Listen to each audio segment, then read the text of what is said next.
বান্দরবনের আজকে একটা আমরা রেমাক্রিক কমে গেছিলাম। রেমাক্রিক কমের যদি অভিজ্ঞতাটা আমি এখানে বলি, এখানে আসলে যারা সাঁতার খুব কম পারেন তারা লাইফ জ্যাকেট নিয়ে নামবেন।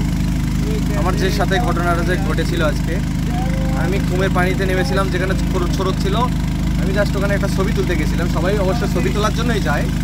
তো ছবি তুলতে তুলতে আমার যে ঘটনাটা ঘটলো এখন এই মুহূর্তে, আমি খুব শকড। আমার আসলে কলিজায় পানি ছিল না, পানির মধ্যে ছিলাম, তারপরে কলিজায় পানি ছিল না। আমি মানে বেঁচে গেছি, আল্লাহ আমাকে বাঁচিয়েছে, এটাই আমার অভিজ্ঞতা।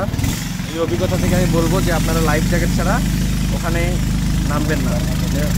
নাফা কুমের যাইতে পারবেন, কিন্তু রেমাক্রিতে আপনারা নামতে পারবেন, কিন্তু ওখানে লাইফ জ্যাকেট ছাড়া নামিয়েন না। যারা সাঁতার পারেন না, যারা খুব ভালো সাঁতার পারেন তারা ইনশাল্লাহ ট্রাই করবেন, তারপরেও লাইফ জ্যাকেট পরান।